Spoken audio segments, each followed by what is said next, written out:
أعوذ بالله من الشيطان الرجيم.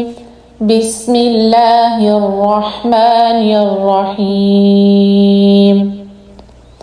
محمد رسول الله والذين معه أشداء على الكفار رحماء بينهم تراهم ركعا سجدا يبتغون فضلا من الله ورضوانا سيماهم في وجوههم من أثر السجود ذلك مثلهم في التوراة ومثلهم في الإنجيل كزرع أخرج شطأه فآزره فاستغلظ فاستوى على سوقه يعجب الزراع ليغيظ بهم الكفار وعد الله الذين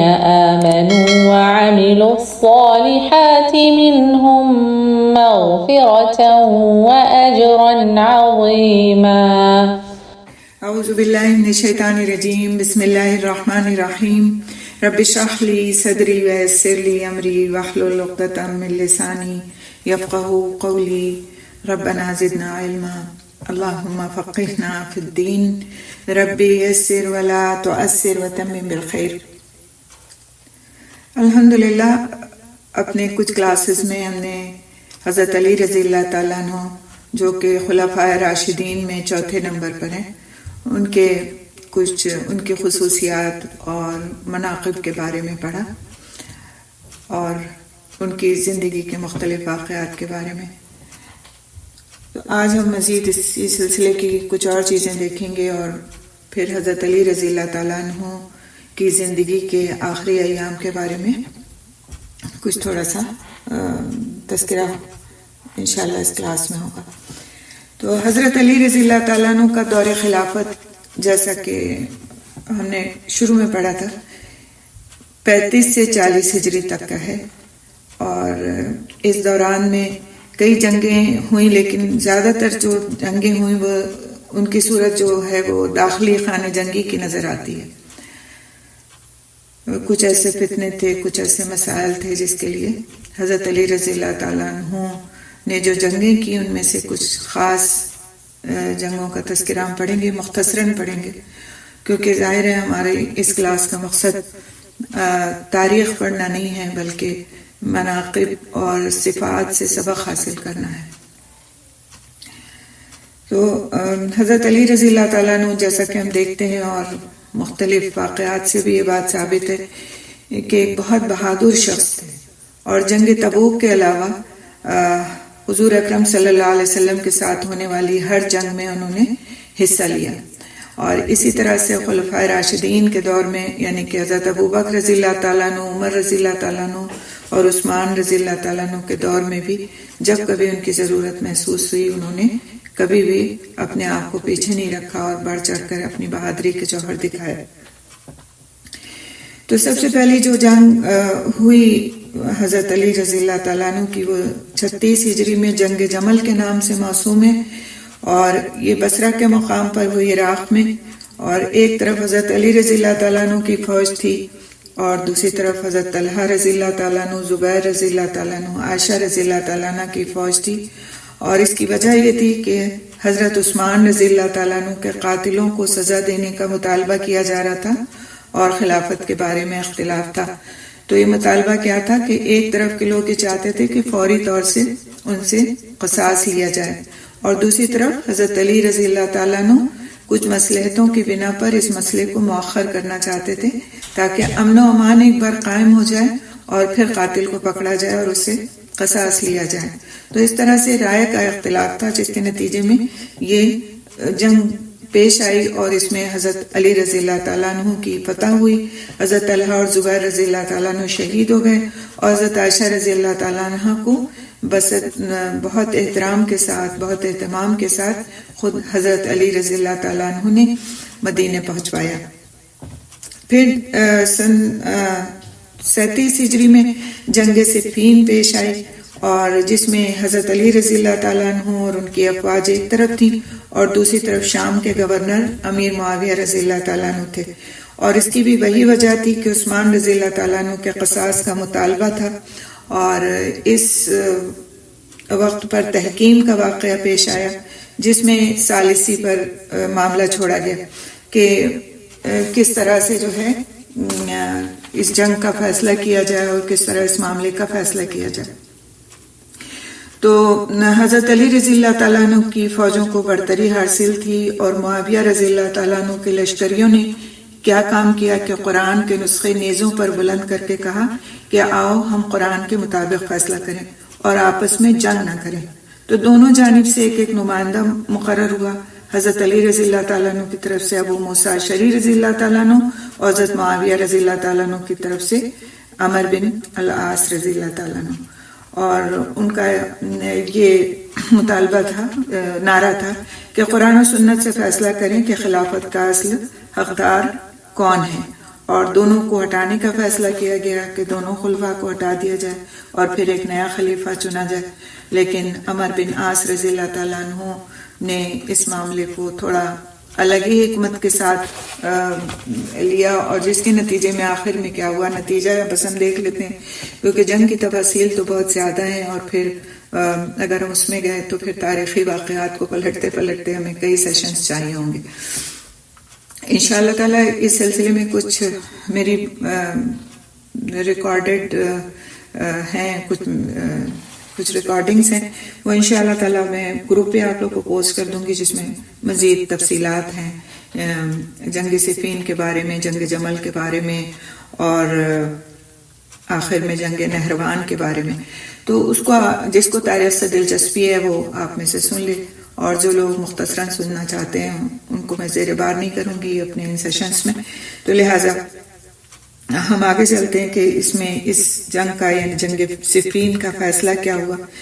تو آخر میں کیا ہوا کہ کوئی فیصلہ کن جنگ نہیں ہو سکی اور اختلافات بڑھ گئے، اور اس کے نتیجے میں کیا ہوا کہ حضرت علی رضی اللہ تعالیٰ عنہ کی فوج سے، ان کے لشکر سے ایک گروپ الگ ہو گیا، جو کہ تحکیم، جو اس سے میں نے ابھی آپ کو بتایا کہ انہوں نے نیزوں پر قرآن کے صفحات کو بلند کیا تھا اور کہا تھا کہ کچھ لوگوں نے قرآن کے صفحات کو بلند کر کے یہ نعرہ لگایا تھا کہ قرآن کے مطابق فیصلہ کیا جائے۔ لیکن خوارج جو تھے انہوں نے ایک پورا جو ایک گروپ تھا وہ الگ ہو گیا تھا حضرت علی رضی اللہ تعالیٰ عنہ کے لشکر سے، جن کو خوارج کا نام دیا گیا کیونکہ وہ الگ ہو گئے تھے۔ خراج سے مطلب کیا، نکل گئے تھے وہ لشکر سے، اور انہوں نے کہا کہ ہم کیا مانیں گے۔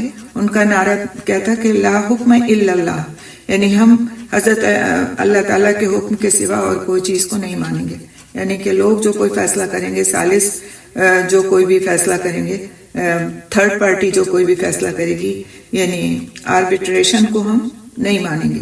اور وہ الگ ہو گئے تھے لشکر سے، اور ان کو پھر خوارج کا نام دیا گیا، اور پھر یہ فتنے کی صورت میں بعد میں ظاہر ہوا، اختلافات بہت بڑھ گئے، اور یہ خوارج جو تھے یہ بالکل ایک الگ فرقے کی صورت میں سامنے آئے، جنہوں نے پھر اسلامی حکومت سے اور خلیفہ سے جنگ کرنا اور بغاوت کرنا اپنا ایک نصب العین بنا لیا۔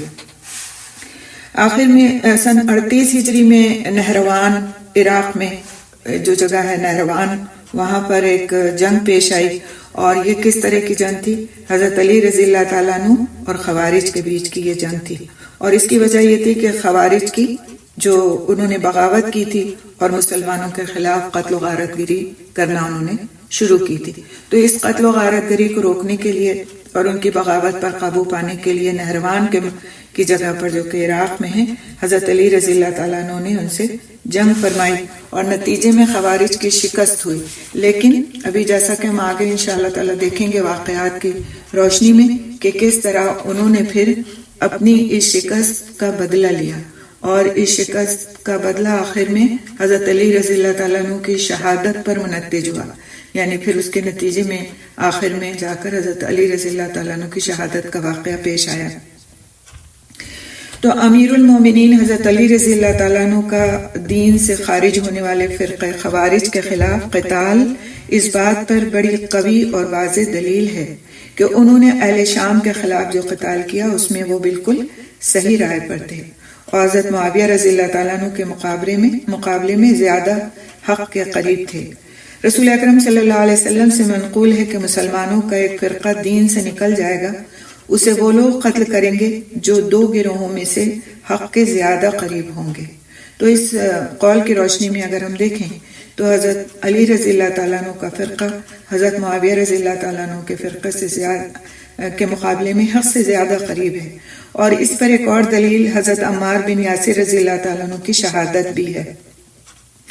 وہ منصوبہ جو امیر المومنین حضرت علی رضی اللہ تعالیٰ عنہ نے بنایا تھا وہ یہ تھا کہ خوارج کے ساتھ قتال کے بعد فوجوں کا رخ شام کی طرف پھیر دیا جائے گا، کیونکہ آپ رضی اللہ تعالیٰ عنہ کا مقصد شام کو اپنی خلافت کے تحت لانا تھا، اور وہ اس لیے تھا تاکہ امت جو ہے وہ ایک وحدت کی لڑی میں پرو جائے اور ایک اتحاد قائم ہو، اور خوارج کے خلاف آپ کی جنگ کا مقصد یہ تھا کہ داخلی سرحدیں محفوظ ہو جائیں، لیکن امیر المومنین جنگ نہروان کے بعد شام کے خلاف لڑائی نہ لڑ سکے اور شہادت کے مرتبے پر فائز ہو گئے، یعنی کہ ان کا جو ارادہ تھا وہ پورا نہیں ہو سکا اور آخر میں ان کی شہادت پر منتج ہوا۔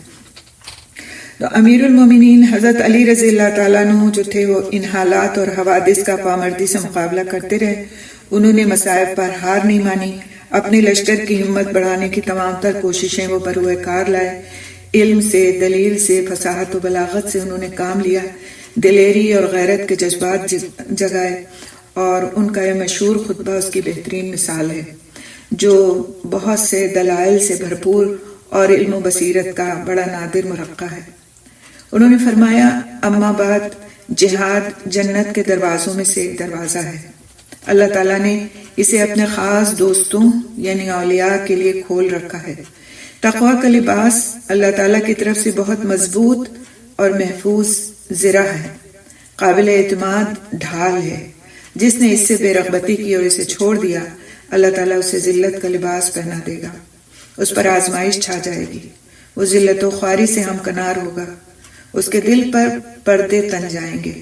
جہاد کو ضائع کرنے کی وجہ سے اس کا معاملہ حق کی طرف منتقل ہو جائے گا، وہ توہین اور تذلیل کا شکار ہوگا اور انصاف سے محروم ہو جائے گا۔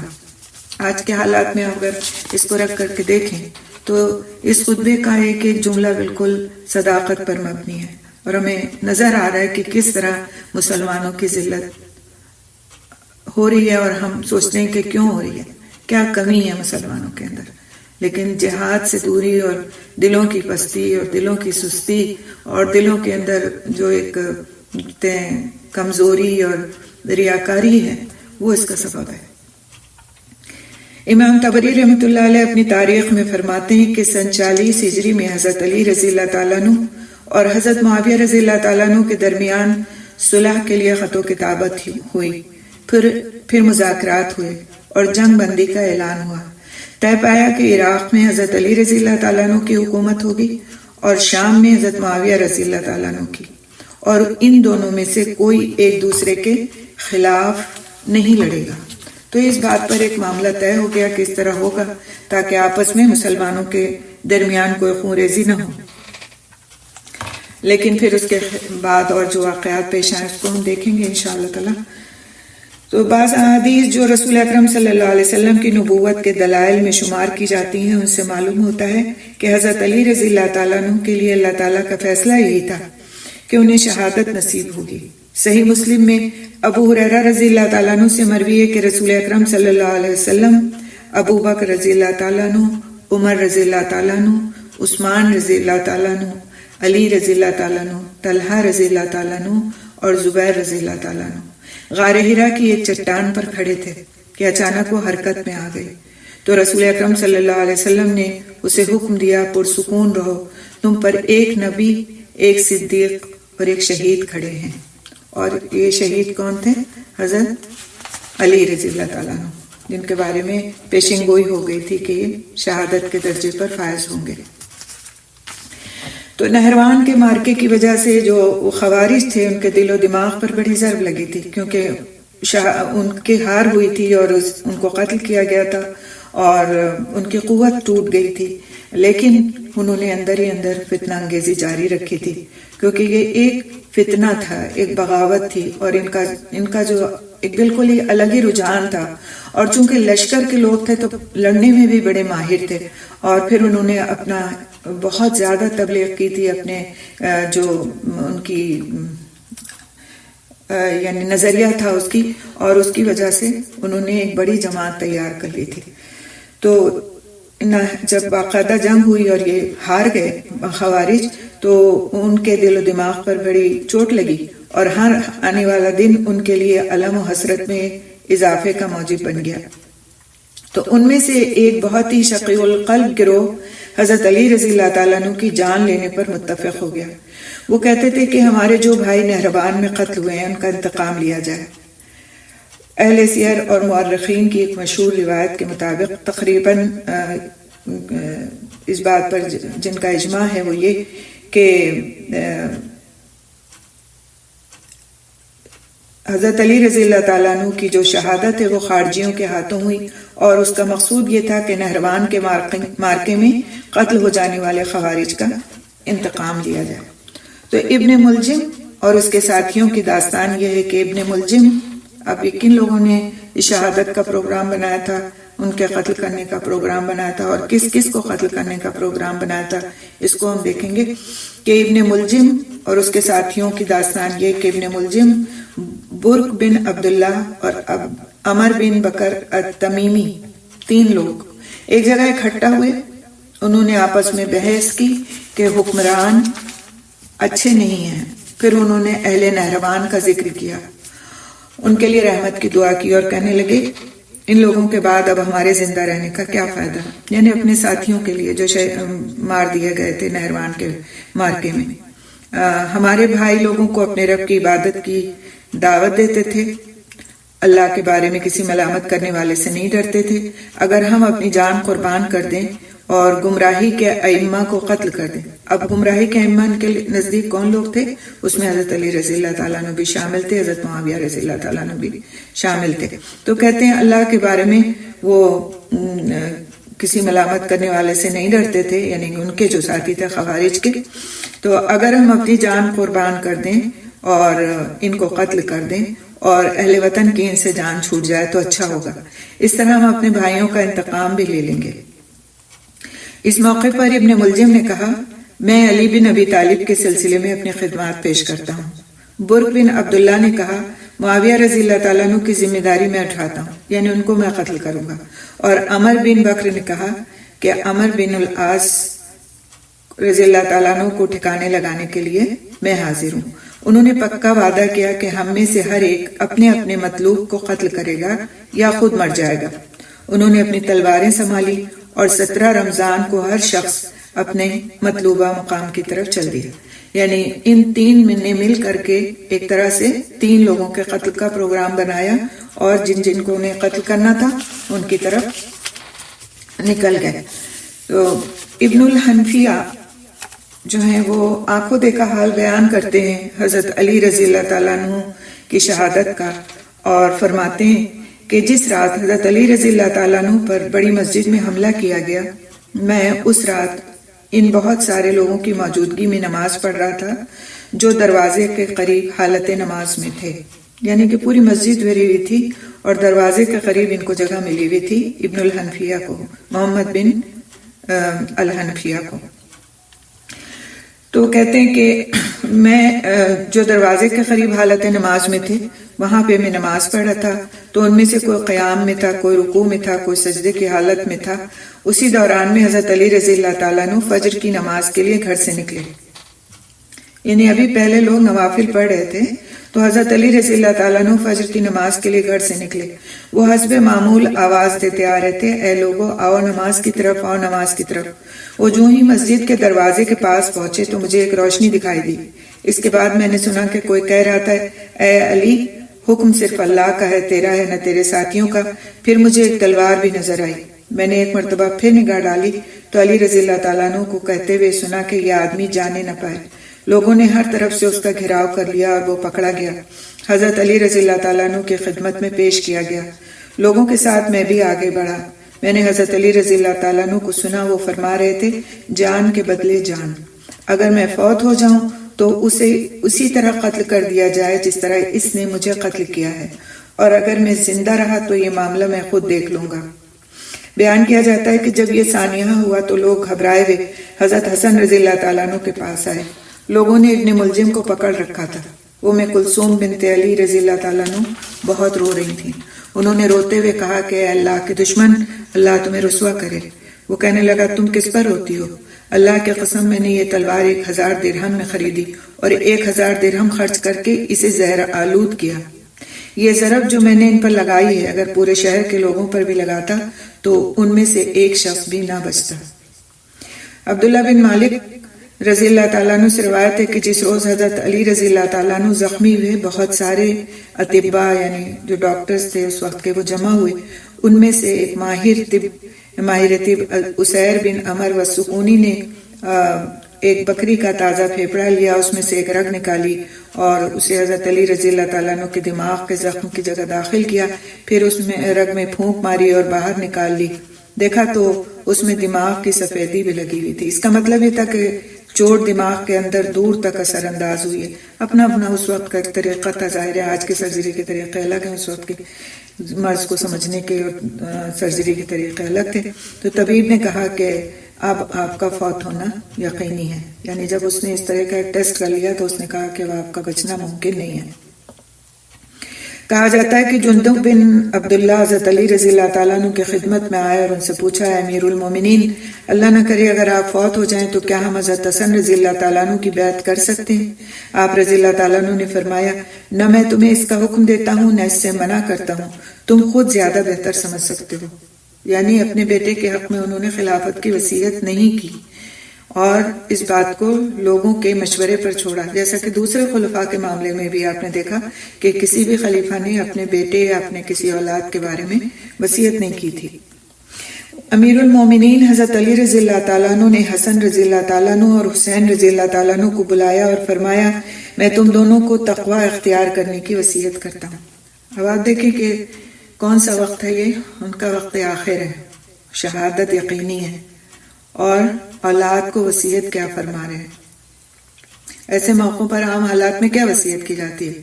فلاں کا خیال رکھنا، فلاں سے منہ نہیں موڑنا، یہ اتنا پیسہ چھوڑے جا رہا ہوں، اس کی اس طرح تقسیم کرنا، یہ کرنا اور وہ کرنا۔ اور اسی طرح اسی بات کے معاملے میں جو آس پاس لوگ بیٹھے ہوتے ہیں وہ رغبت بھی دلاتے ہیں، جو بستر مرگ پہ ہوتا ہے انسان اس کو، لیکن یہاں آپ دیکھیں تو سبق ملتا ہے۔ امیر المومنین حضرت علی رضی اللہ تعالیٰ عنہ نے حسن رضی اللہ تعالیٰ عنہ اور حسین رضی اللہ تعالیٰ عنہ کو بلایا اور فرمایا میں تم دونوں کو تقوی اختیار کرنے کی وصیت کرتا ہوں، کبھی دنیا کے طلبگار نہ بنو، چند دینار ہر چند دنیا تمہیں چاہتی رہے، نہ ملنے والی چیز کا کبھی غم نہ کرو، حق پر قائم رہو، یتیم پر رحم کرو، لاچار کی مدد کرو، آخرت کے لیے عمل کرو، ظالم کا مقابلہ کرو، مظلوم کے مددگار بنو، جو کچھ اللہ کی کتاب میں ہے اس پر عمل کرو، تم پر اللہ کے بارے میں ملامت کرنے والے کی ملامت اثر انداز نہ ہو۔ اللہ کے بارے میں اگر کوئی تمہیں برا بھلا کہتا ہے اللہ کے راستے پر چلنے کے بارے میں تو اس کی ملامت تمہارے اوپر اثر انداز نہ ہو۔ پھر حضرت علی رضی اللہ تعالیٰ عنہ نے محمد بن الحنفیہ کی طرف دیکھا اور فرمایا کیا تم نے وہ باتیں یاد کر لی ہیں جو میں نے تمہارے دونوں بھائیوں کو وصیت کی ہیں؟ یعنی کہ یہ ایک دینی بھائی تھے آپس میں، تو اس طرح سے انہوں نے پوچھا ان سے کہ کیا تمہارے دونوں بھائیوں کو جو میں نے وصیت کی ہے حضرت حسن حضرت حسین رضی اللہ تعالیٰ عنہ مجمعین کو، کیا تم نے ان کو یاد کر لیا؟ انہوں نے کہا جی ہاں۔ پھر فرمایا میں تمہیں بھی ان سب باتوں کی وصیت کرتا ہوں اور تمہیں ان دونوں بھائیوں کی تکریم اور تعظیم کی وصیت کرتا ہوں، کیونکہ ان دونوں کا تم پر عظیم حق ہے، ان دونوں کا کہنا ماننا، کبھی نافرمانی نہ کرنا۔ پھر حضرت حسن رضی اللہ تعالیٰ عنہ اور حسین رضی اللہ تعالیٰ عنہ سے فرمایا میں تم دونوں کو بھی وصیت کرتا ہوں کہ اپنے اس بھائی سے اچھا سلوک کرنا، بے شک یہ تمہارے باپ کا بیٹا ہے اور تمہیں معلوم ہے کہ تمہارے والد اس سے محبت کرتے ہیں۔ اور پھر حسن رضی اللہ تعالیٰ عنہ سے مخاطب ہو کر فرمایا میرے بیٹے میں تمہیں اللہ کا تقوی اختیار کرنے کی وصیت کرتا ہوں، بر وقت نماز قائم کرنے، برمحل زکوٰۃ ادا کرنے اور احسن طریقے سے وضو کرنے کی تاکید کرتا ہوں۔ بر وقت نماز قائم کرنے، برمحل زکوٰۃ ادا کرنے اور احسن طریقے سے وضو کرنے کی تاکید کرتا ہوں۔ حضرت علی رضی اللہ تعالیٰ عنہ سے محبت کے دعوے تو لوگ بہت کرتے ہیں اور ان کے غم میں روتے بھی بہت ہیں، اور ان رونے والوں کی تعداد بہت زیادہ بھی ہے، لیکن کوئی ان کی وصیتوں کا کسی کو علم بھی ہے، کیا کیا وصیتیں کی انہوں نے، اور اپنی موت کے وقت میرے بیٹے میں تمہیں اللہ کا تقوی اختیار کرنے کی وصیت کرتا ہوں، بر وقت نماز قائم کرنے، برمحل زکوٰۃ ادا کرنے اور احسن طریقے سے وضو کرنے کی تاکید کرتا ہوں، کیونکہ طہارت کے بغیر نماز نہیں ہوتی اور مانع زکوٰۃ کی نماز قبول نہیں ہوتی، یعنی جو زکوٰۃ کو روکتا ہے اور نہیں ادا کرتا اس کی نماز قبول نہیں ہوتی۔ نماز کس وجہ سے نہیں ہوتی؟ طہارت کے بغیر نہیں ہوتی۔ اور زکوٰۃ کس کی، جو زکوٰۃ ادا نہیں کرتا اس کی نماز قبول نہیں ہوتی۔ آپ سوچیں کہ نماز اگر ہم پڑھتے رہتے ہیں لیکن زکوٰۃ میں ہماری کوتاہی ہوتی رہتی ہے اور ہم اگلے سال اور اگلے سال پر اس کو رکھتے رہتے ہیں، یہ دیتے ہی نہیں، یہ سمجھتے ہی نہیں، یہ کسی بھی طرح سے اپنے آپ کو اس سے نکالنے اور ہٹانے کی کوشش میں لگے رہتے ہیں کہ کس طرح ہم زکوٰۃ دینے سے بچ جائیں، طرح طرح کے طریقے ہم ڈھونڈتے رہتے ہیں، تو پھر نماز تو قبول نہیں ہوتی۔ اسی لیے آپ دیکھیں کہ قرآن حکیم میں جہاں کہیں بھی نماز کا ادا کرنے کا حکم دیا گیا وہیں ساتھ ساتھ زکوٰۃ کا بھی حکم دیا گیا۔ اقیموا الصلاۃ وآتوا الزکوٰۃ، قرآن میں کتنی جگہ یہ چیز آتی ہے۔ کیا فرمایا؟ مانع زکوٰۃ کی نماز قبول نہیں ہوتی۔ تمہیں یہ بھی وصیت کرتا ہوں کہ دوسروں کی غلطی معاف کر دو۔ یہ سب وصیتیں کس وقت ہو رہی ہیں؟ جب موت سر پہ کھڑی ہوئی ہے، اب معلوم ہے کہ وفات تو ہونی ہے، شہادت کا درجہ ملنا ہے، اور اس وقت انسان کے اتنے ہوش حواس ہوں کہ وہ نہ صرف اپنی اولاد کو بلکہ سب کو خیر خواہی کی نصیحت کرے۔ تمہیں بھی وصیت کرتا ہوں کہ دوسروں کی غلطی معاف کر دو، غصہ پی جاؤ، صلہ رحمی سے کام لو، جہالت کے مقابلے میں بردباری، دین میں تفقہ، معاملات میں ثابت قدمی، تلاوت قرآن میں باقاعدگی اور پڑوسیوں سے حسن سلوک کا طریقہ اختیار کرو۔ سبحان اللہ، آپ دیکھیں کتنے جامع جملے ہیں اور کتنی مکمل نصیحت ہے یہ۔ جہالت کے مقابلے میں بردباری یعنی سنجیدگی، دین میں تفقہ یعنی سمجھداری، معاملات میں ثابت قدمی، تلاوت قرآن میں باقاعدگی اور پڑوسیوں سے حسن سلوک کا طریقہ اختیار کرو۔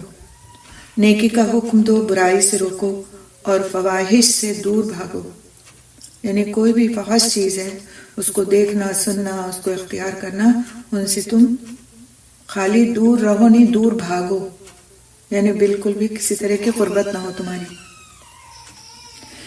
بوقت وفات حضرت علی رضی اللہ تعالیٰ عنہ نے جو وصیت فرمائی اس میں یہ بھی ہے کہ یہ علی بن ابی طالب کی وصیت ہے۔ انہوں نے وصیت کی ہے کہ وہ اس بات کی شہادت دیتے ہیں کہ اللہ تعالیٰ کے سوا کوئی حقیقی معبود نہیں، وہ یکتا ہے، اس کا کوئی شریک نہیں، اور محمد صلی اللہ علیہ وسلم اس کے بندے اور رسول ہیں۔ اللہ تعالیٰ نے انہیں ہدایت اور دین حق کے ساتھ مبعوث فرمایا تاکہ وہ دین حنیف کو دیگر تمام ادیان پر غالب کر دیں، ہرچند یہ بات مشرکین کو ناپسند ہو۔ میری نماز، میری قربانی، میری زندگی اور موت سب اس اللہ کے لیے ہے، سب اس اللہ کے لیے ہیں جو رب العالمین ہے، اس کا کوئی شریک نہیں۔ مجھے اسی بات کا حکم ملا ہے اور میں فرما بردار مسلمانوں میں سے ہوں۔ اے حسن رضی اللہ تعالیٰ عنہ، میں تمہیں اور اپنی تمام اولاد اور اہل خانہ کو رب کا تقوی اختیار کرنے کا حکم دیتا ہوں۔ تمہیں موت نہیں آنی چاہیے مگر اس حالت میں کہ تم فرما بردار مسلمان ہو۔ تم سب مل کر اللہ کی رسی مضبوطی سے تھام لو اور فرقوں میں مت بٹو۔ میں نے سیدنا ابو القاسم رضی اللہ صلی اللہ علیہ وسلم سے سنا ہے کہ آپ صلی اللہ علیہ وسلم فرماتے تھے، باہمی معاملات میں ایک دوسرے کی اصلاح کرنا۔ بہت غور طلب جملے، بہت اس کو یعنی کہ سمجھ کے سننے کی ضرورت ہے، سرسری طور سے نہیں، اور ممکن ہو تو دوبارہ بھی سنیے گا جب ہم آپ کو پوسٹ کرتے ہیں ریکارڈنگ۔ آپ صلی اللہ علیہ وسلم فرماتے تھے، باہمی معاملات میں ایک دوسرے کی اصلاح کرنا، یعنی آپس کے معاملات میں، عمومی طور پر نماز اور روزے سے بھی زیادہ فضیلت والا کام ہے. آپس کی اصلاح نماز اور روزے سے بھی زیادہ فضیلت والا کام ہے. اس کا مطلب یہ نہیں کہ نماز روزہ آدمی چھوڑ دے اور بس اصلاح میں لگ جائے. فضیلت بتائی گئی اس کی. اپنے قریبی رشتہ داروں کو دیکھو، ان کے ساتھ صلہ رحمی سے کام لو. اللہ تعالیٰ تمہارا حساب کتاب آسان فرما دے گا. حساب کتاب کی آسانی کا سب کو فکر ہوتی ہے نا، اور ہم دعا بھی کرتے ہیں اللہم حاسبنا حسابا یسیرا. تو یہاں پہ کیا بات کی جا رہی ہے کہ ان کے ساتھ صلہ رحمی سے اپنے قریبی رشتہ داروں کو دیکھو، یعنی ان کے معاملات کو دیکھو، ان کے حالات کو دیکھو، کیسے رہتے رہیں، وہ ضرورت مند تو نہیں ہے، اور پھر ان کے ساتھ صلہ رحمی سے کام لو. اللہ تعالیٰ تمہارا حساب کتاب آسان فرما دے گا. جس کی خواہش ہے حساب کتاب آسان ہونے کی، جو کہ سبھی کی ہوتی ہے، تو پھر کیا ہم کو کرنا ہوگا کہ اپنے رشتہ داروں کے ساتھ اچھا معاملہ کریں، ان کے ساتھ صلہ رحمی کا سلوک کریں، اور ان کی ضروریات کو پتہ کریں، ان کے معاملات کو پتہ کریں.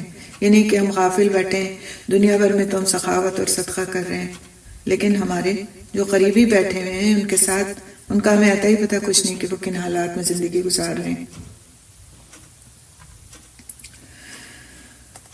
یتیموں کے بارے میں اللہ سے ڈرتے رہو، وہ تمہارے زیر سایہ ضائع نہ ہونے پائیں. ضائع نہ ہونے پائیں. ضائع نہ ہونے پائیں سے مطلب یہ نہیں ہے کہ وہ خالی زندہ رہیں اور مرے نہیں، ان کو صرف کھانا کپڑا دے دو. ضائع انسان کیسے ہوتا ہے؟ جب وہ کسی کام کا نہیں رہتا، جب علم سے اس کی زندگی روشن نہیں ہوتی، تو وہ چاہے یتیم ہو یا نہ ہو، وہ ایک طرح سے ضائع ہو جاتا ہے. اندھیروں میں رہنے والا انسان کسی کو نظر آتا ہے، اور جہالت اندھیرا ہے، کیونکہ اس اندھیرے میں رہنے والا انسان تو پھر دنیا میں کسی طرح کی بھی سمجھ بوجھ حاصل کر ہی نہیں سکتا، نہ اپنی زندگی کو دین کے مطابق گزار سکتا ہے، نہ اپنی دنیا کو اپنی معیشت کے لیے بہتر طریقے سے گزار سکتا ہے. تو دونوں ہی طرح کے علم ضروری ہیں. تو وہ کیا فرمایا کہ ضائع نہ کرو ان کو، یعنی ان کا ہر طرح سے بندوبست کرنا تمہارے اوپر واجب ہے، فرض ہے کہ تم ان کی ہر طرح دیکھ بھال کرو، ان کے کھانے پینے کی بھی، ان کے رہنے سہنے کی بھی، ان کے کپڑے لتے کی بھی، اور علم کے میدان میں ان کے آگے بڑھنے کی بھی، ان کے دین کی بھی، ان کے آخرت کی بھی. پھر فرمایا اپنے پڑوسیوں کے معاملے میں بھی اللہ سے ڈر کر رہو. ہمسایوں کے بارے میں نبی صلی اللہ علیہ وسلم بار بار وصیت فرماتے رہے، تاکہ ہمیں گمان ہونے لگا کہ آپ صلی اللہ علیہ وسلم انہیں ہمارا وارث قرار دیں گے. قرآن کے بارے میں بھی اللہ سے ڈرو، تم اس پر عمل کرنے میں دوسروں پر سبقت لے جاؤ. سبقت کون لے جا سکتا ہے؟ جو محنت کرے گا، جو اپنا وقت فارغ کرے گا، جو شعوری زندگی گزارے گا. تم اس پر عمل کرنے میں دوسروں پر سبقت لے جاؤ. نماز کا بہت دھیان رکھو، خالی دھیان نہیں، بہت دھیان رکھو. اللہ کو نہ بھولو. نماز تمہارے دین کا ستون ہے.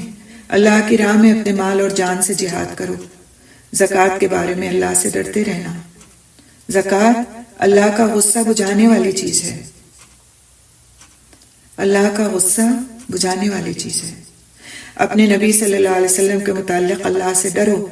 تمہارے سامنے ان پر ظلم نہ کیا جائے. ظلم کیے جانے سے مطلب کیا ہے؟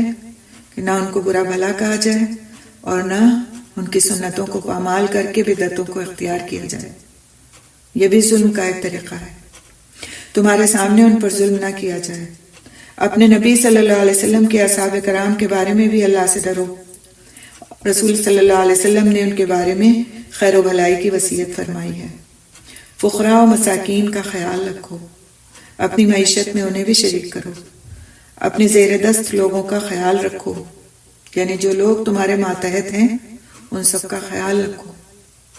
ایک شوہر اپنے خاندان کا، ایک ماں اپنے ماتحت جو بھی اس کے ہیں، اس کے بچے ہیں، اس کے نوکر چاکر ہیں، اس کا گھر ہے، بار ہے، اور دوسرے لوگ جو بھی ماتحت ہیں. ایک کمپنی ہے، اس میں جو بھی ورکرز ہیں. تو اس طرح سے انہوں نے اس کی طرف توجہ دلاتے ہوئے کیا فرمایا کہ اپنے زیر دست لوگوں کا خیال رکھو.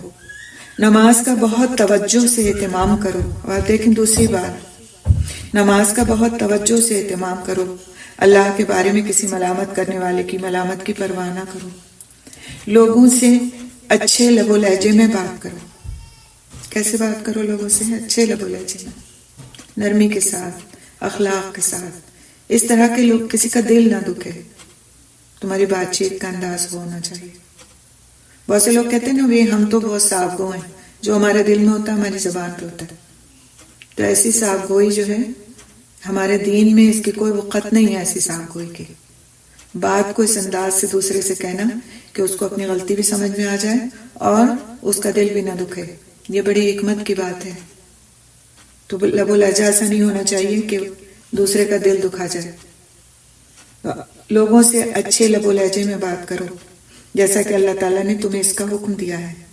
امر بالمعروف اور نہیں عن المنکر کی ذمہ داری کبھی نہ بھولنا، مبادہ اس غفلت کے نتیجے میں برے لوگ تم پر حکمراں بن جائیں، پھر تم دعائیں کرو اور تمہاری دعائیں قبول نہ ہوں۔ قطع تعلقی اور فرقہ واریت سے اجتناب کرو، نیکی اور تقوی کے کام میں ایک دوسرے کے مددگار بنو، گناہ اور زیادتی میں ہرگز تعاون نہ کرو، اللہ سے ڈرتے رہو، وہ سخت سزا دینے والا ہے۔ اللہ تعالیٰ تمہارے اہل بیت کی حفاظت فرمائے اور تمہارے مابین تمہارے نبی صلی اللہ علیہ وسلم کی ہدایت کو سدا بہار بنا دے۔ خوبصورت دعائیں، کتنی خوبصورت دعائیں۔ اللہ تعالیٰ تمہارے اہل بیت رضی اللہ تعالیٰ عنہ مجمعین کی حفاظت فرمائے، تمہارے مابین تمہارے نبی صلی اللہ علیہ وسلم کی ہدایت کو سدا بہار بنا دے۔ اب میں تم سے رخصت ہوتا ہوں اور تم سب کے لیے سلامتی اور رحمت کی دعا کرتا ہوں۔ اس کے بعد حضرت علی رضی اللہ تعالیٰ عنہ صرف لا الہ الا اللہ ہی کے الفاظ پڑھ سکے۔ یہی مقدس کلمہ پڑھتے پڑھتے اسلام کے اس عظیم الشان سپوت کی زندگی کا آفتاب غروب ہو گیا، رحمہ اللہ تعالی رحمتاً واسعۃ۔ یہ سانحہ سن 40 ہجری میں رمضان کے مہینے میں پیش آیا۔ ایک روایت کے مطابق وہ 21 رمضان کی صبح شہادت سے سرفراز ہوئے۔ اس روایت کو اس پر محمول کیا گیا ہے کہ اس تاریخ کو وہ اس دنیا سے رخصت ہوئے کیونکہ اس بدبخت ابن ملجم کے حملے اور ضربات کے بعد وہ 3 دن تک زندہ رہے۔ تو یہ ان کی زندگی کے آخری الفاظ تھے، آخری وقت تھا، آخری خطبہ تھا ان کا، اور جس میں ہمارے لیے بڑے سبق ہیں۔ اگر ایک ایک جملے کو ہم پڑھیں اور غور کریں تو اندازہ ہوتا ہے کہ خیر خواہ کون ہوتا ہے اور یہ خلفائے راشدین کون تھے، حقیقت میں کیا حکمت تھی ان کے اندر، کیا خیر خواہی تھی کہ ان کا مقابلہ نہیں، اور کتنی جامع الفاظ تھے۔ ایک ایک جملہ ایسا ہے کہ اس پر اگر غور کرے انسان تو کئی دن لگا دے اس پر غور کرنے میں، کہ ایک شخص وہ ہے جو موت کو اپنے سامنے دیکھ رہا ہے، اس کو اپنی فکر ہونی چاہیے لیکن اس کو اپنی کوئی فکر نہیں ہے۔ کلمہ بھی پڑھا ہے کب انہوں نے؟ آخر میں، آخری الفاظ تھے ان کے، اس سے پہلے تک وصیت فرماتے رہے، نصیحت فرماتے رہے، امت کی فکر میں گھلتے رہے، اسی کے خیر خواہی میں اپنے دماغ کو انہوں نے لگائے رکھا۔ تو سبحان اللہ، یہ وہ ہستیاں تھیں جن کے لیے اگر رضی اللہ عنہم و رضی اللہ تعالی عنہ کہا جاتا ہے تو بالکل حقیقت ہے، بجا ہے کہ اللہ تعالیٰ ان سے راضی ہو جائے۔ ہم جب بھی ان کا نام لیں، ان کے لیے یہ دعا ہماری زبان پر ضرور ہونا چاہیے۔ ان کا نام لیتے وقت کبھی خالی نام نہ لیں، حضرت علی نے یہ کیا، حضرت عثمان نے وہ کیا، ضرور کہیں رضی اللہ تعالیٰ عنہ، کیونکہ اللہ سبحانہ تعالیٰ جن سے راضی ہے ان کے لیے دعا کرنا ہمارے لیے سعادت کی بات ہے۔ آگے ہم چلتے ہیں تھوڑا سا۔ خلیفہ بن خیاط کے بیان کے مطابق آپ رضی اللہ تعالیٰ عنہ کی مدت خلافت 4 سال 9 مہینے اور 6 دن ہے۔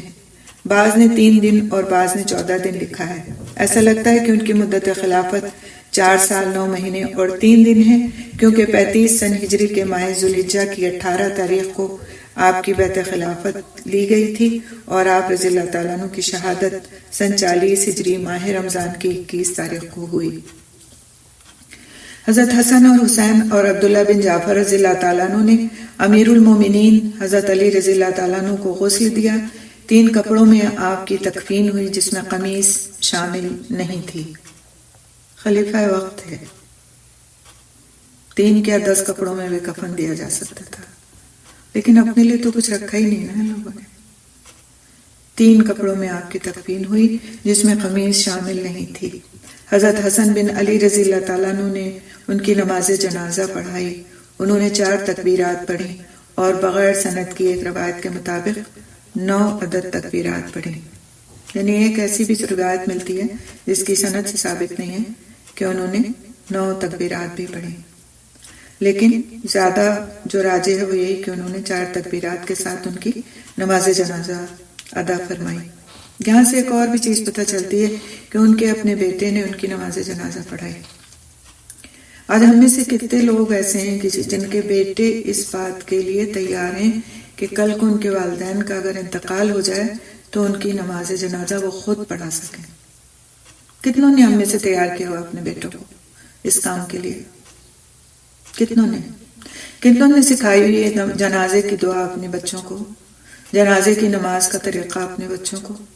کتنوں نے وصیت کی ہوئی ہے ہم میں سے کہ میں مر جاؤں تو میری نماز جنازہ تم پڑھانا میرے بیٹے؟ یہ بھی ایک سیکھنے کی بات ہے۔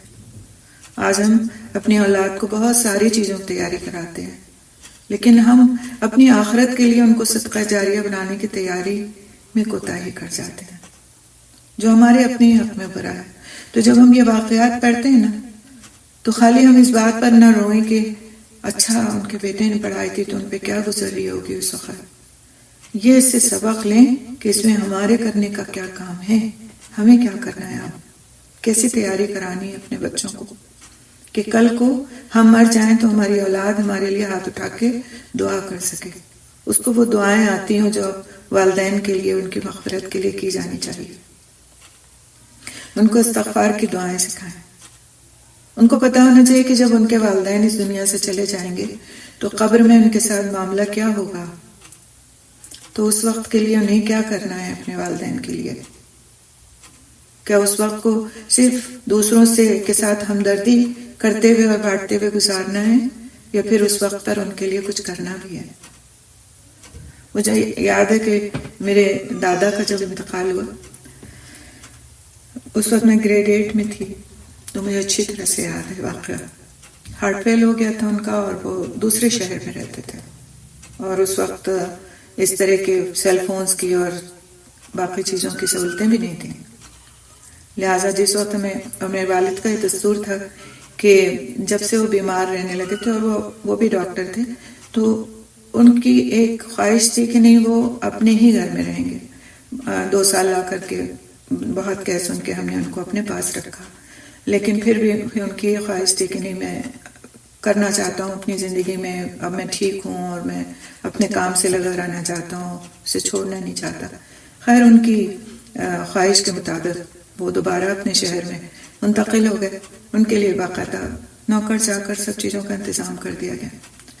تو والد کا میرے معمول تھا کہ وہ سیٹرڈے کی شام کو نکلتے تھے، سنڈے کی صبح پہنچ جاتے تھے ان کے پاس، اور پھر اس کے بعد پورا سنڈے کا دن ان کے ساتھ گزارتے تھے، اپنی چھٹی کا جو دن ہوتا تھا، اور سنڈے کی رات میں وہاں سے چل کے منڈے کو دوبارہ صبح واپس آ جاتے تھے لکھنؤ۔ تو انہوں نے اپنا معمول بنایا تھا، لیکن جس دن ان کا انتقال ہوا اس دن وہ سنڈے کی صبح تھی، اور جب وہ پہنچے تو ان کا انتقال ہوئے بس کچھ ہی دیر ہوئی تھی، اور گھر میں میری دادی تھیں اور وہ نوکر چاکر تھے۔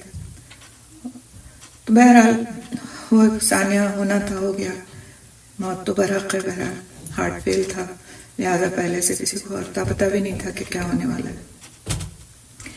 ہم لوگ فوراً پہنچے، پورا دن شدید بارش کا دن تھا، وہ بہت بارش، اور جنازہ بھی اٹھایا جانا تھا۔ میں صرف آپ لوگ کو اس لیے بتا رہی ہوں کہ انسان اپنے پیچھے اگر نیک اولاد چھوڑ جاتا ہے تو وہ اولاد اس کے لیے کس قدر خیر کا باعث ہوتی ہے، اس لیے میں یہ واقعہ یہاں پہ آپ کو سنا رہی ہوں۔ پورا دن شدید بارش کا تھا، یہی ہوتا رہا کہ عصر کے بعد جنازہ اٹھایا جائے یا مغرب کے بعد اٹھایا جائے، کس وقت اٹھایا جائے جنازہ کہ جو بارش میں تھوڑی سی کمی ہو جائے۔ اور لوگوں کا ہجوم کا یہ عالم تھا کہ آس پاس کے گاؤں تک سے لوگ آ گئے تھے، کیونکہ بہت زیادہ مشہور تھے، اس بارش میں بھی اتنا ہجوم تھا۔ تو بہرحال جنازہ اٹھا دیا گیا عصر کے بعد، اور ان کی تدفین ہو گئی۔ اس کے بعد میرے والد واپس نہیں آئے گھر، واپس نہیں آئے۔ تو لوگوں کو بہت تشویش تھی، الگ الگ سی باتیں سننے میں آ رہی تھیں کہ کہاں چلے گئے. سیل فون تو تھے نہیں کہ جو فوراً رابطہ قائم کر لیا جاتا، پتہ چل جاتا کہ وہ کہاں چلے گئے. خیر بہرحال لوگ اپنے اپنے غم میں مبتلا تھے، اپنی باتوں میں مبتلا تھے، لیکن جو کہ بڑے بیٹے کی حیثیت سے وہی تھے، اور میرے چھوٹے چچا تھے وہاں موجود نہیں تھے اس وقت، پڑھائی کے سلسلے میں باہر گئے ہوئے تھے. تو لہٰذا والد کی سب کو تلاش تھی، اور کچھ لوگ برا بھلا بھی کہہ رہے تھے کہ یہ کون سی بات ہے ایسے موقع پر غائب ہو گئے. کچھ کو فکر تھی، کچھ کو الگ الگ انداز تھے بات چیت کرنے کے لوگوں کے. دوسری صبح یعنی کہ وہ پوری رات گزر گئی، اور دوسری صبح جب وہ آئے ہیں تو ان کا حال یہ تھا کہ کپڑے بالکل ایک طرح سے بالکل گرد آلود تھے، مٹی میں، چہرے تک پر کیچڑ کے نشان تھے.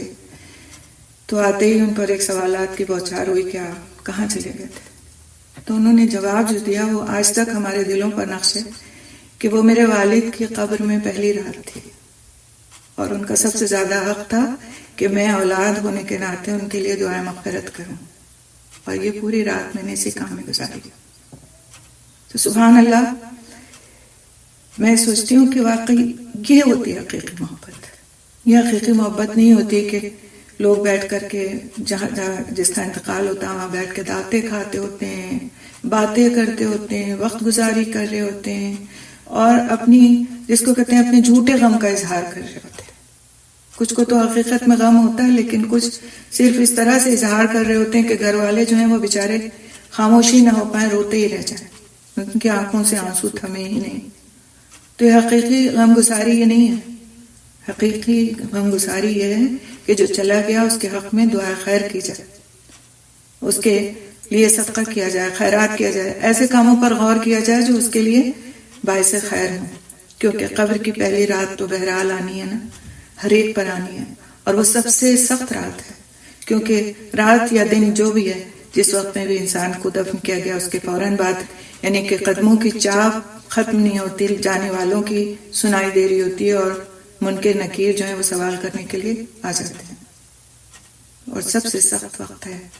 ایک مومن کے لیے تو بہت ہی آرام کا وقت ہے وہ، لیکن ایک بہت ہی خوبصورت وقت ہے وہ، کیونکہ اس کے بعد اس کے لیے اس کے قبر میں جنت کی کھڑکی کھول دی جاتی ہے، کیونکہ اس نے سارے سوالات کے جوابات صحیح دیے ہوتے ہیں. لیکن ایک گناہگار کے لیے پھر وہ کیسا وقت ہے؟ اس وقت پر آسرا کس چیز کا ہوگا؟ ان دعاؤں کا جو مغفرت کے لیے کی جائیں، کیونکہ دعائیں تو پہنچائی جاتی ہیں، ان اعمال کا جو اس نے اپنی زندگی میں کیا ہوں. تو یہ فکر کی ضرورت ہے. اور یہ فکر کب ہوگی؟ جب ہم خود بھی پڑھیں گے اس کے بارے میں کہ قبر موت کے بعد کا وقت ہوتا کیسا ہے، اور اپنے بچوں کو بھی پڑھائیں گے. ہم ڈر کے مارے نہیں پڑھاتے. ہم جنازوں میں بچوں کو ڈر کے مارے نہیں بھیجتے کہ بچے ڈر جائیں گے ہمارے، ان کو الگ کر دیتے ہیں، کسی دوسرے گھر بھیج دیتے ہیں کہ ان پہ خوف اور دہشت طاری ہو جائے گی. وہ ہارر موویز دیکھتے ہیں تو انہیں فکر نہیں ہوتی کہ ڈر جائیں گے. لیکن جو زندگی کی حقیقتیں ہیں اسے بتاتے وقت ہمیں یہ فکر لاحق ہو جاتی ہے کہ ہمارے بچے دہل جائیں گے. آپ یقین مانیے کہ جتنا انسان قبر کو قریب سے دیکھ کر کے زندگی کے سبق سیکھتا ہے اتنا کتابوں سے پڑھ کر نہیں سیکھتا. میرا خود اپنے بیٹے نے بتایا کہ وہ مدینہ منورہ میں اپنے دونوں بیٹوں کو لے کر کے جنت البقیع گئے، اور کئی دفعہ انہوں نے جنازوں کی تدفین ہوتے ہوئے انہیں دکھایا. کہتے ہیں اس کے بعد سے جو ذہنوں کے اندر ایک الگ ہی قسم کے خیالات نے اپنی جگہ پکڑی ہے وہ اس سے پہلے نہیں تھی. تو دیکھ کر انسان جو سیکھتا ہے نا وہ اس کے لیے بالکل ایسا ہوتا ہے کہ پھر واقعی ذہنوں کے اندر وہ چیز جم جاتی ہے، رہ جاتی ہے، اور اس سے انسان سیکھتا ہے، بہت کچھ سیکھتا ہے. اس لیے بالکل نہ ڈرا کریں کہ یہ بچے دہل جائیں گے. ان کو زندگی کی حقیقتوں سے قریب ہونے دیں، سیکھنے دیں، تاکہ ان کے اندر سے اس مادی دنیا کی خواہشات جو ہیں وہ اپنی جگہ چھوڑ دیں ان کی زندگیوں سے، اور یہ متوجہ ہوں کہ یہ ہے ہماری اصلی زندگی، جانا یہاں پر. تو یہ جو ہمارے بزرگان دین تھے، ہمارے خلفاء تھے، ان کی تاریخی حیثیت تو اپنی جگہ جو ہے وہ ہے. جو جنگیں انہوں نے لڑیں، جو اسلامی ریاست کو انہوں نے وسعت دی، جس طرح سے انہوں نے مسلمانوں کے ساتھ خیر خواہی کی، اور اسلامی حکومت کو بڑھانے میں اپنی بہادری کے جوہر دکھایا، وہ تو ایک بالکل الگ داستان ہے جس کو اگر ہم پڑھیں تو کئی کتابیں اس پر لکھی گئیں اور پورے واقعات کی تفصیل اس میں دی گئی. وہ ایک الگ موضوع ہے اگر ہم تاریخ کی حیثیت سے ان کے واقعات کو پڑھیں.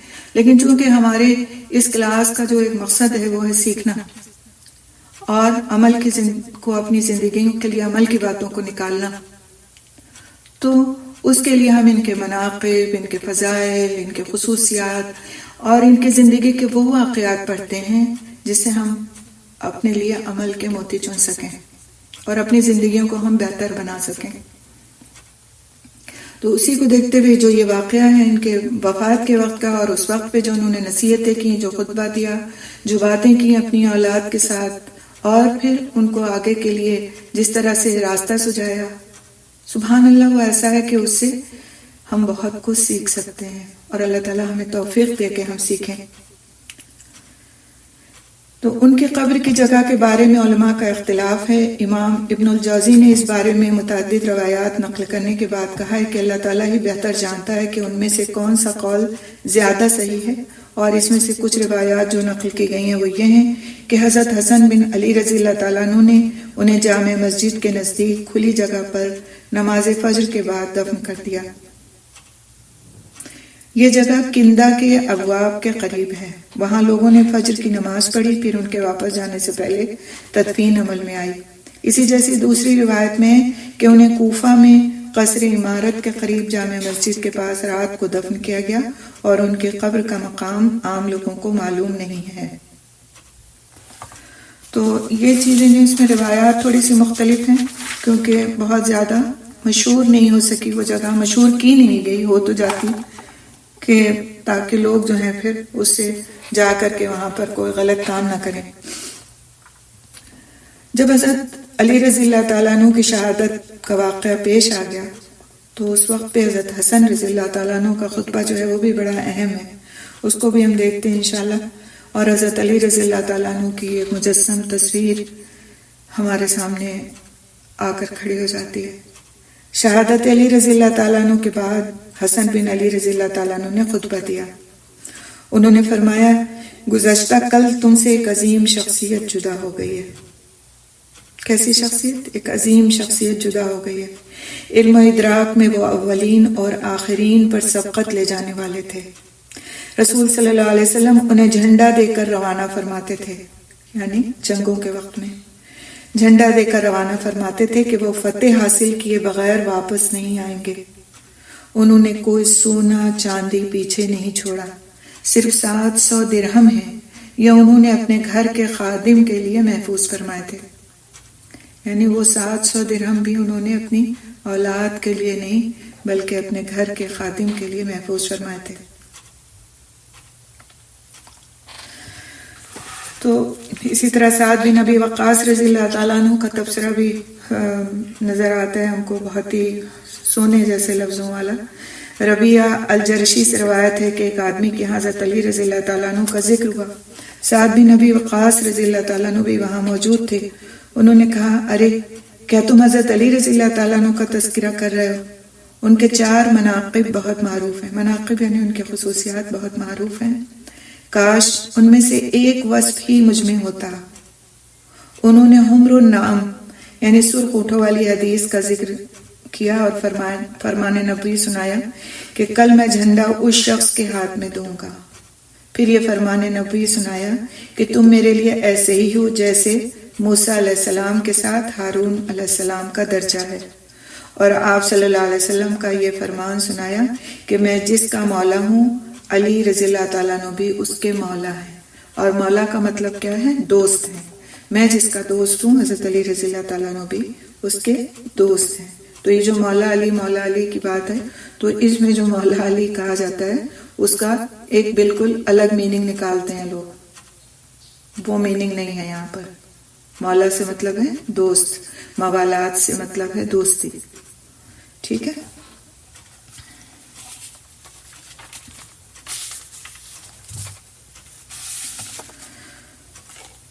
حضرت معاویہ رضی اللہ تعالیٰ عنہ کے بارے میں جو ان کا اس وقت میں کیا حال ہوا جب انہوں نے حضرت علی رضی اللہ تعالیٰ عنہ کی شہادت کے بارے میں سنا، تھوڑا سا ہم اس کو بھی دیکھیں گے، کیونکہ ہمارے سامنے جو تصویر پیش کی جاتی ہے وہ یہ پیش کی جاتی ہے کہ دونوں بالکل ایک دوسرے کے دشمن تھے اور ایک دوسرے کے ساتھ ان کا بالکل بنتی نہیں تھی، اور اس طرح کے مختلف، اور اس کی وجہ سے کیا ہوتا ہے کہ بعض وقت ہم حضرت معاویہ رضی اللہ تعالیٰ عنہ کے بارے میں بہت غلط تصور قائم کر لیتے ہیں، جبکہ وہ ایک صحابی تھے اور حضرت علی رضی اللہ تعالیٰ عنہ کے چچا زاد بھائی تھے، اور ان کا آپ صلی اللہ علیہ وسلم سے بہت قریبی تعلق تھا۔ سیاسی بنیادوں پر کچھ اجتہادی جو بھی باتیں ہوئی ہوں آپس میں ان دونوں کے درمیان، لیکن اس کے تعلق سے ہمیں یہ کہنے کا بالکل بھی حق نہیں پہنچتا کہ ہم ان کی دشمنیوں کا اعلان کرتے پھریں یا پھر ہم ان سے اپنی دشمنی کا اظہار کریں، تو یہ ہمارے لیے قطعی جائز نہیں۔ جب شہادت علی رضی اللہ تعالیٰ عنہ کی اطلاع معاویہ رضی اللہ تعالیٰ عنہ کو ملی تو وہ رونے لگے۔ ان کی بیوی نے کہا، آپ ان کی شہادت پر رو رہے ہیں حالانکہ آپ ان کے خلاف لڑتے رہے۔ انہوں نے کہا، اللہ تمہارا بھلا کرے، تم جانتی ہی نہیں کہ علی رضی اللہ تعالیٰ عنہ کی شہادت سے لوگ کتنے بڑے صاحب علم و فضل اور فقیہ سے محروم ہو گئے ہیں۔ ان کے بھائی عتبہ نے بات سن لی اور کہا، کہیں ایسا نہ ہو کہ اہل شام آپ کی بات سن لیں۔ معاویہ رضی اللہ تعالیٰ عنہ نے فرمایا، چھوڑو، ایسی باتیں نہ کرو۔ حضرت معاویہ رضی اللہ تعالیٰ عنہ نے اپنے دور خلافت میں زرار السدائی سے کہا کہ حضرت علی رضی اللہ تعالیٰ عنہ کے اوصاف اور کمالات بیان کرو۔ اب ان کے اوصاف و کمالات بیان کرنے کے لیے کسی سے کہا۔ انہوں نے کہا، امیر المومنین مجھے معاف کیجیے۔ انہوں نے اصرار کیا اور فرمایا، تمہیں ان کے اوصاف اور خوبیاں ضرور بیان کرنا ہوں گی۔ انہوں نے کہا، اچھا تو سنیے۔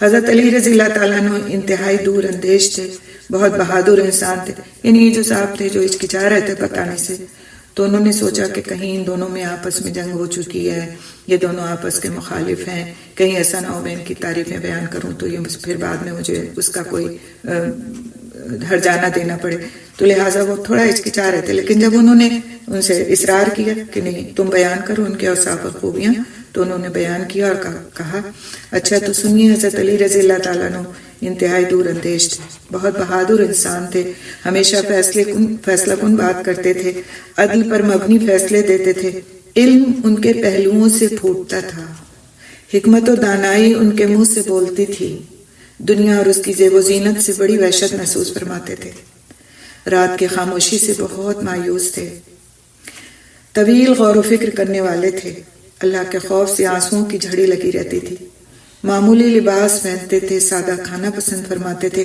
وہ ہمارے درمیان ہوتے تو ہم میں سے ایک ہوتے، یعنی کوئی الگ سا نہیں لگتا تھا کہ کوئی بڑے عہدے والا شخص ہے۔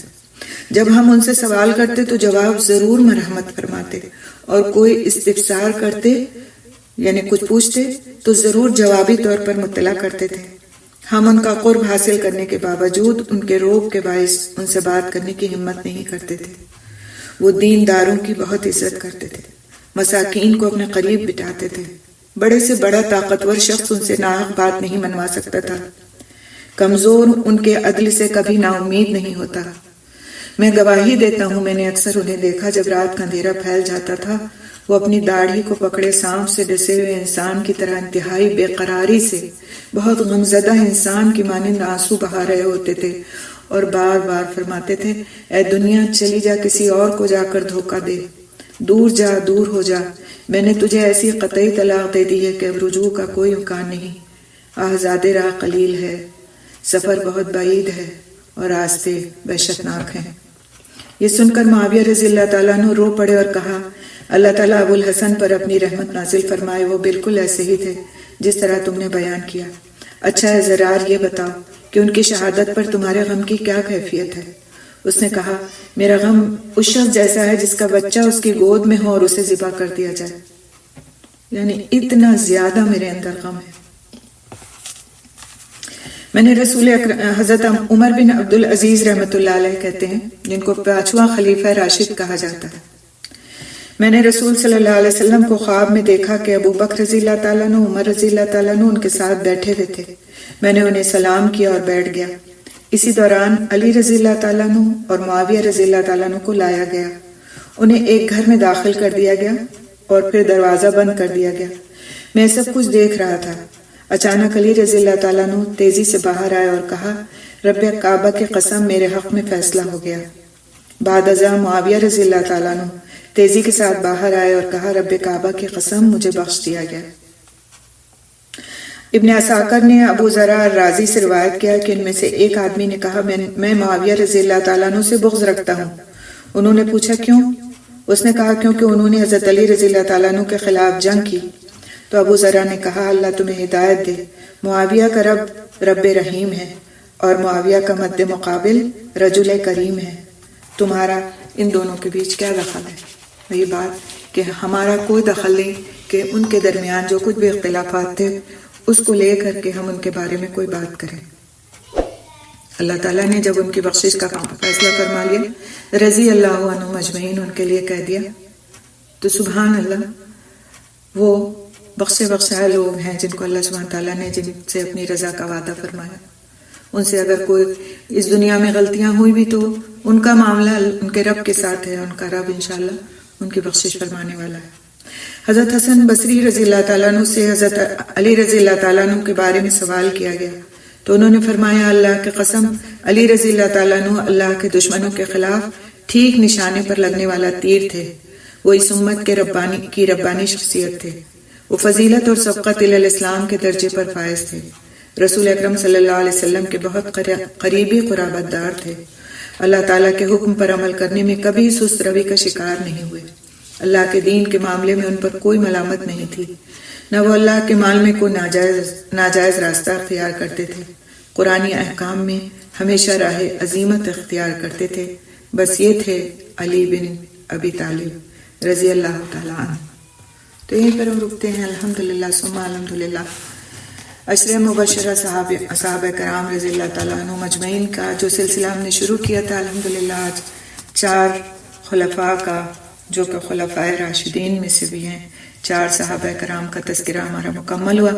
اس کے بعد پھر انشاءاللہ ہم 5ویں پر آئیں گے۔ نیکسٹ کلاس سے ہم 5ویں عشر مبشرہ صحابی کے بارے میں پڑھنا شروع کریں گے۔ تو آپ سب سے درخواست ہے اس بات کی کہ یہ سلسلہ ہمارا جب تک چلے، جب تک ہمارے ساتھ رہیں اور باقی لوگوں کو بھی لا کر کے اس میں شریک کرانے کی کوشش کریں تاکہ اور زیادہ سے زیادہ لوگ ایک صحیح علم سے مستفید ہو سکیں کہ صحیح کیا ہے اور غلط کیا، اس میں تمیز کر سکیں، اپنے ان صحابہ کرام کے بارے میں غلط نظریات سے نکل سکیں اور ان کے بارے میں جو صحیح باتیں ہیں وہ ان کو پتہ چلیں تاکہ ان کی محبت ہمارے دلوں میں راسخ ہو جائے، کیونکہ جب تک محبت نہیں ہوتی عمل کے راستے آسان نہیں ہوتے، اور اگر ہم عمل کرنا چاہتے ہیں ان کی کہی ہوئی باتوں پر، ان کی بتائی ہوئی باتوں پر، تو پھر ہمارے لیے ضروری ہے کہ ہم ان کے بارے میں علم حاصل کریں۔ سبحان اللہ بحمدہ۔